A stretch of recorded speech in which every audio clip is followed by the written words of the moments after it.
This is my musical introduction to studying the book of James. What's up, everybody? James chapter 3 today. We started with James chapter 1, as you do, and then we did James chapter 2, and slight curveball, now we're doing James chapter 3. Coffee time. So James 1 was our overture. James 2 was about favoritism, and then about faith and works and how those things are interrelated. And now lesson number 3 that begins in James chapter 3 is about the tongue, the things you say, the words you speak out into the world each and every day, often carelessly and almost without thought. That is what James wants to think about today. And before we read this passage in James chapter 3, and I'm just going to read verses 1 through 5 today, I want to take a look at a couple of other verses. Remember, I'm trying to remind us each time that James is not coming up with these things out of thin air. These are all echoes of Jesus' teaching and of the Proverbs that should be ringing in your ears if you really think about it. So in Luke chapter 6, Jesus is teaching. It's kind of Luke's equivalent of almost the Sermon on the Mount. There's a lot of parallels, but in Luke chapter 6, verse number 45, Jesus says, "A good person produces good out of the good stored up in his heart.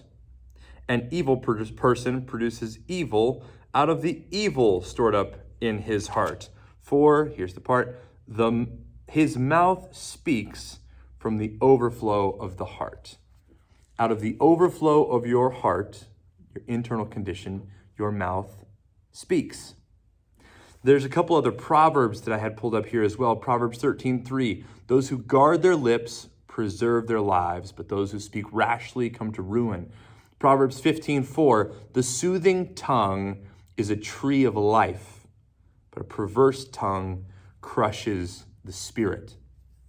So what Jesus seemed to be saying is that the tongue is a reflection of what's happening. But the Proverbs, and even James here, kind of take that a step further and say not only is the tongue a reflection or an indicator of what's inside, but in a way, the tongue, our words and the things we say, also shape our internal condition. They shape our life. They shape our family. They shape the world around us. So we have to be mindful of them. Now, without any further delay, I'm going to actually read the passage in question today, and we'll kind of think through it together as we talk about the tongue. James 3, verse 1. "Not many should become teachers, my brothers, because you know that we will receive a stricter judgment. For we all stumble in many ways. If anyone does not stumble in what he says, he is mature, able also to control the entire body. Now, if we put bits into the mouths of horses, so that they obey us, we direct their whole bodies. And consider ships, though very large, driven by fierce winds, they are guided by a very small rudder, wherever the will of the pilot directs. So too, the tongue is a small part of the body. So too, though the tongue is a small part of the body, it boasts great things. Consider how small a fire sets ablaze a large forest."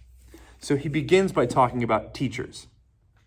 And it's been said before, if you judge, or if you make a call, or if you say something out loud, someone else, if you're being hypocritical, is going to point it out and say, "Well, excuse me, you're not living out what you're saying." So when I stand up in front of a classroom when I'm substitute teaching, and I have no idea how to do the math that they're learning, which in some of the 4th and 5th grade classrooms, I'm not here to enter the Common Core debate, but they're approaching mathematics in a slightly different way than I might have. And it's easy for the kids to spot, like, are you sure you know what you're talking about? Yeah, I go, yeah, you put these numbers over these numbers and you do this and that way. And they're like, I don't think so. You got to do this box and you got to draw it out this other way. And so not a perfect illustration, but still, when you say something or try to teach something or try to declare something and you're not living up to it with your life, someone is going to be able to easily hold a mirror up to you and say, well, I don't think you know what you're talking about. And this is kind of the blessing and the curse of teaching, that you get to lead, you get to guide, you get to stand up in front, you get to feel like you're important. But if you misspeak while you're leading, you're going to be held to a really high standard. So those of us who are leading and speaking need to watch our mouths. I think the irony of me saying this and putting on a YouTube video is not lost on me. There are a lot of YouTube experts out there. There are way more experts in the comment section than there are in real life. So just beware of that.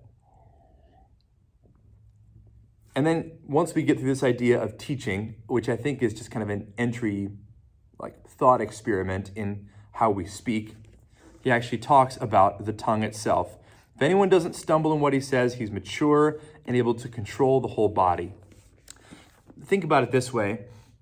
If you wake up in the morning and decide the way that I talked to my family last night, I was kind of short with them. I was a little bit grumpy. I was not generous. I was, critical of this or that. And you wake up the next morning and you decide, I'm going to be encouraging. You decide, I'm going to be life-giving. I'm going to point my spouse and my kids toward the scriptures. I'm going to let those Proverbs about a soothing tongue being a tree of life, I'm going to do my best to, with my words, soothe the things that are agitating or hurting my family. Well, guess what? You're going to shift the course of your family, right? You're going to shift the course of that day. And now the tongue can take you one direction or another. This is where the next set of illustrations come in. A rudder on a ship at the very end is in general, proportionally, it's a fairly small element, right? It's just this little thing, but it determines the course of the entire ship.